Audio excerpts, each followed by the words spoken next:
I haven't done a blackout in quite some time. It's been quite a bit of time since I did one of these. But I'm up early in the morning. It's like 4 and stuff, and my son's asleep. And I got something I want to discuss that I hadn't had a chance to discuss yet. So I know I talked about the fit primarily of Zoe and Zach and Derozan. But something else that I didn't include in that video was how Derozan adds a level of security to this team. What do I mean by that? So last year, towards the end of the season, Zach got put into safety protocols. So he missed like 11 games, if I'm not mistaken. If you're a Bulls fan and you are a diehard, you can let me know if I have the length of time and games wrong, but I believe he missed 11 games. And I think the Bulls organization believe if Zach had been available, they would have been at least in the playing game and playing for a playoff spot. And this is with the acquisition of Vooch midway through the season. We could be arguing that this is a borderline playoff team already without any of the additions that they made prior to. And this would also not factor in the fact that, Vooch didn't get he didn't get the warm up or the chance to acclimate himself to the team, through preseason and training camps and stuff. So, what am I saying, or why am I saying this? One, I think the Bulls will be a much better team than people think. Even without the additions of Caruso, DeRozan, and Zoe, I projected them to be a way better team than what was shown. But I've also mentioned too before in videos around the trade deadline that trade was going to leave them with a suspect defense, which I still agree with, even though I've had people debate me in the comment section about it. That's the hill I'm going to die on. Now, you take from that the fact that Levine missed time, they missed the playoffs. So when you get Lonzo Ball, you get a third piece. And I think initially most of us Zoe fans were under this premise that, okay, he's going to join up on this team. He's going to be their third best player by far. And he's probably going to get the third most shots, which is a similar role, or not a similar role, but it's similar to what happened in New Orleans. He was the third best player, and he got the third most shot attempts. But his situation at this location is going to be different. And so most of us believe we're going to see the best version of Zoe this year. But I'm here to tell you, if Zach LaVine or even Vooch got put out for any length of time, I still don't think this team would be a playoff team for long. Playoff team with Lonzo for sure. But definitely not like for long with either of them being put out for any length of time. So now you add in DeRozan. DeRozan completely changes all of this. Now, with DeRozan, you get another scorer you can go to, another cog in the system that I feel like will remedy any potential downfalls or pitfalls to this team due to like COVID or injuries and stuff like that. I think that his presence will add more security to the Bulls. What do I mean by that? If If hypothetically, if Zach LaVine goes down, you simply just put the ball in DeRozan's hands and he becomes your lead scorer. And Vooch can be your second guy, and Lonzo can be your third, and you still have a playoff team. One of the things that I always harp on is I believe that teams should be able to sustain winning for a period of time without their best player or second best player. One of the two should be able to go down, and you should still be able to win games. You should still be a playoff team. I think with your best player, you should ascend to championship level. To give an example, one of the examples I like to use all the time is the Chicago Bulls. The Bulls without MJ were a playoff team and they were competing, but they could never get it done without MJ. When MJ came back, they instantly became a championship level team. This is how I view it. In teams, I feel like that typically are over reliant on one player. Like they always put the ball in their hands, everything runs through that player. I feel like those teams fall apart when that player isn't there, i.e., LeBron. So when people talk about the record of teams that have LeBron on them, it's because they run a system or they run sets that primarily give LeBron, access to everything. And so when you remove the engine from a car, it don't work. Versus a team without, say, Kevin Durant. Kevin Durant is going to integrate himself into any system. He can literally play in any system. And so even if KD's not there, a team can win, which is why I think they're such different players. It's also why I think KD is better. But the reason I'm having this conversation is similar situation. Let's just say Zach LaVine ends up in safety protocols this year. Well, you're like, okay, man, take your time to get back. We got DeRozan. He could take over primary scoring duties, and we got Vooch. And then we got Lonzo to support them. They're fine. Take as much time as necessary to make sure you're out of protocols, and we'll be good. Last year was like, okay, we need to hurry up and get Zach out of protocols because this is going to get bad quick. That won't be the case this year. This team can take at least one serious injury or time missing from one of their better players. Even with Lonzo missing time, you could slide Caruso in, and you could just have DeRozan run the offense. Or you could slide Kobe White or AO or whatever. You got options. Okay? I dare say, even if Vooch is out, they can still win games. I still would like to believe that DeRozan, Lonzo, and Zach LaVine is more than enough to win majority of games. They got insurance this year. Okay? Now, this also helps them against other teams. Let me start by saying I have a tier list this year for the East. I need to go take a look at the West, and I'll give you guys a tier list for them. It's more of, I guess, a power ranking, but I call it a tier list. The big three in the East: Brooklyn, Milwaukee, Philly. And I know there's a ton of stuff about Ben Simmons and stuff. Look, I don't care about that. He's still on the team. I'm still going to give them their respect.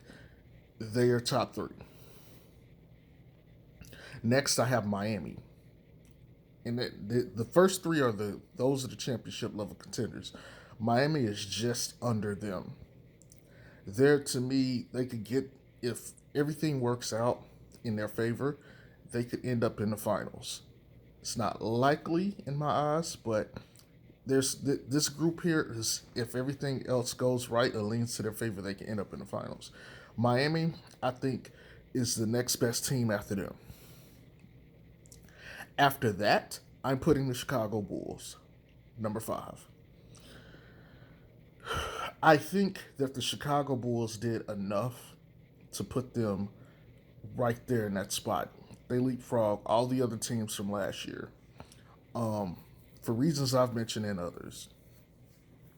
They got a nice mix of experience and talent, and I think they're going to have enough firepower to compete with any team on any given night, which is a ridiculous advantage, to be honest.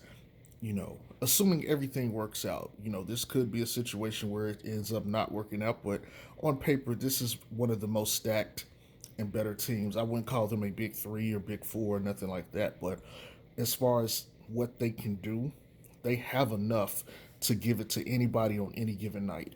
And I think there there's one more team I put in this list, but I think outside of these three teams, like that's where the gap like ends. And so the next team after Chicago is Atlanta. Um, a lot of people are gonna look at me crazy about Atlanta, but Atlanta did make the ECF, and quite frankly, they have the most shooting in the league, the most top tier shooting between Herter, Hunter, Cam, Bogdanovich, Trey. They got too much shooting, too much shooting. And people are going to argue, well, the Bucks won without the most shooting. Well, they had elite defense. Okay, so they managed to clamp down on teams, but Trey Young and the Hawks got there based off of their shooting alone. Trey's ability to play make and just spacing the floor. That's what got them there. Shooting is a important feature of the game. Having it is always an asset to your team. Being able to space the floor is always going to benefit your team. And they also got Clint Capella, very, very solid center. Very good, probably underrated to some extent. Um, they're a very good team. I think the Bulls, ended up leapfrogging them by the acquisition of DeMar DeRozan. Without DeRozan, Atlanta is above Chicago. As a matter of fact, I would still put Chicago within play-in range without DeRozan, but I think the addition of DeRozan puts them in front of the Hawks.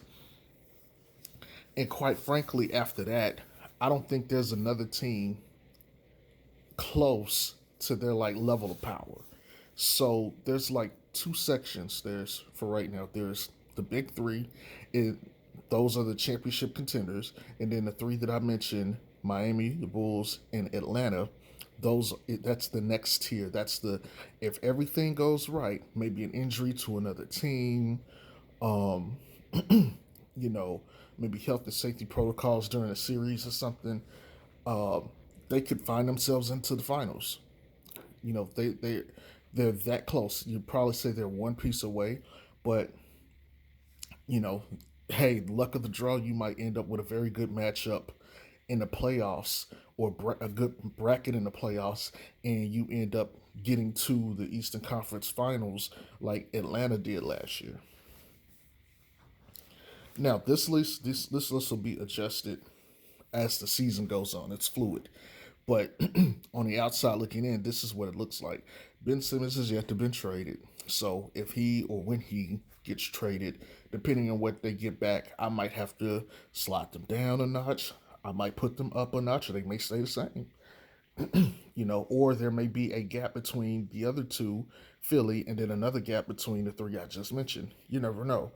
Um, but to the point of this video, DeMar DeRozan is protection. He's security.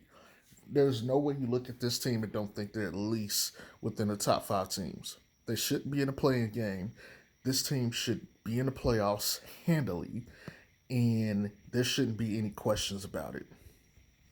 They're also going to be a tough out for anybody, and even the top three teams don't want to have to play them because, one, they don't know what to expect, and quite frankly, they have enough that they could catch fire at the right time and surprise you. We've seen the damage that Zoe can do in a month, and if he catches fire at the right time, he becomes hell.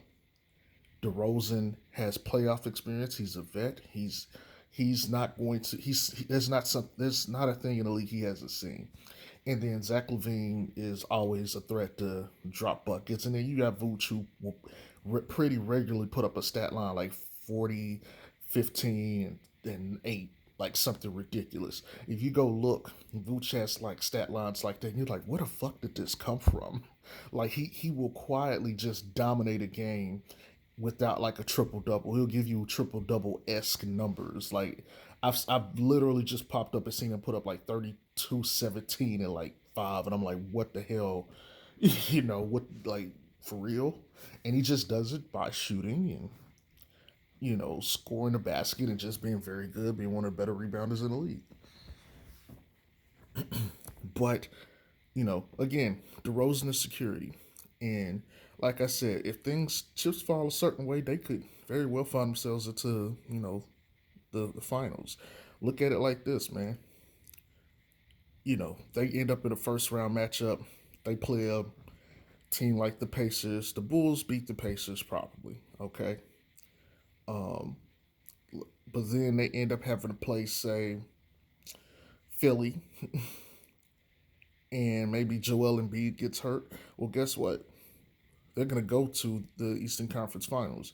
And then last year we saw that, even if they have to play Giannis or if they have to play Brooklyn, we saw that Giannis got hurt during the final, Eastern Conference Finals too, and so he ended up missing the rest of the games of the series. I'm here to tell you, the Bucks without Giannis is not beating the Bulls, a healthy Bulls, and I would even maybe argue, even if DeRozan or Zach LaVine weren't there, I wouldn't be sure that they would beat them without Giannis either. I would tell you it would be a toss up at that point, but I thought, yeah, to me it'd be like it. I don't know if they would win that. So some situation like that could occur, and they could easily end up in the finals. I'm not predicting this team to get to the finals because I think they still missing. They're missing a lot more for me to actually say, okay, they're for sure there.